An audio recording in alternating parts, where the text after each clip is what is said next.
Hello, this is Tim Malloy with video 1-2 2D motion. I chose problem number 16 from WebAssign 2B, not WebAssign 2A. Let's get started. A basketball player who is 2 meters tall is standing on the floor L equals 10 meters from the basket. So the horizontal displacement from the player to the bottom of this basket is 10 meters. If he shoots the ball at 41 degrees angle with the horizontal, at what initial speed must he throw so that it goes through the hoop without striking the backboard? So it's a swish in the hoop. The basketball net is 3.05 meters above the ground. And we are provided a picture which I expanded upon over here. I included how the player is 1.05 meters shorter than where the hoop is, the initial launch angle, vector representing the initial velocity, and I plugged in our value for horizontal displacement. And since we are using motion, we're going to be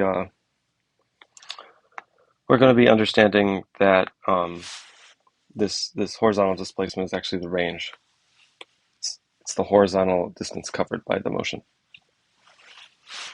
And here's our triangle of the initial velocity, including the initial y velocity component and the initial horizontal velocity component. I should say initial vertical velocity component. So we can understand the initial y velocity as the initial velocity times sine 41. We know that this ball's motion will be ending 1.05 meters above where it started, so that will be our final y vertical displacement. We know that our y acceleration, or vertical acceleration, is just going to be the constant on Earth, which is 9.8 meters per second. I should put negative because that sign will be important. It denotes how the motion goes downwards. And our range for the motion will be 10 meters. So I predicted originally that we would have to find first the y velocity, then use trig to find the x velocity, and then finally Pythagorate for the initial velocity. That did not work, and I will show you how shortly.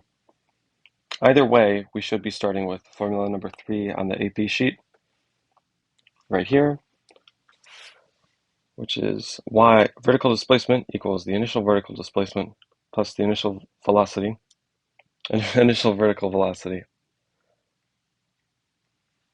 times time plus half the acceleration times time squared. We plug in the values that we know, which is final vertical displacement, initial vertical displacement, initial y velocity, and acceleration. And what you'll find is that we actually have two variables in this equation, and that is we cannot solve this problem with simply this equation alone. So let's try to do a system of equations instead, one with the vertical motion and one with the horizontal motion. Our old plan over here is going to have to be changed. Let's use the formula number 3 again, but this time use the horizontal variables. So I had to write down how we understand some of these variables. So according to our triangle of the initial motion right here, initial horizontal velocity equals initial velocity times the cosine of 41 degrees. Since air resistance is negligible in this problem, the horizontal acceleration is 0 meters per second. I then plugged the values in that we knew to the formula number 3, the kinematic formula, and then I rewrote our vertical equation and our horizontal equation over here. Looking at this problem, let's form a new plan. Let's find the time first, and then we'll find the initial velocity.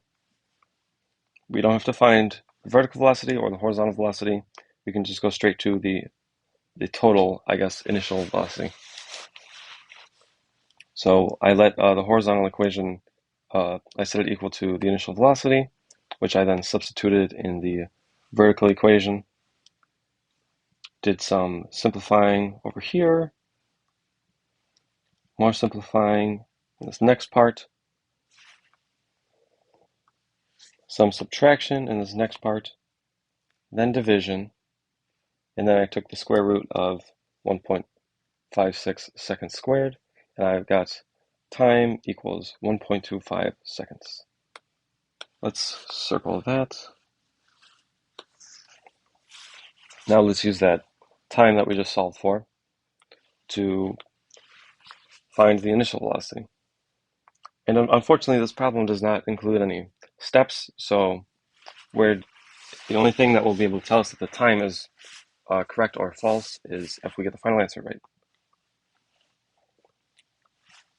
So we plug time back into the vertical equation, and then we do some simplifying here, some subtraction, addition here. Then we are left with an initial velocity of 10.6 meters per second, which we then plug into the website, and we get the correct answer. I was initially stumped by how the final the final point in time that the motion ends at is above. It's above the frame of reference. It's above the frame of. The point of reference is above 0 meters.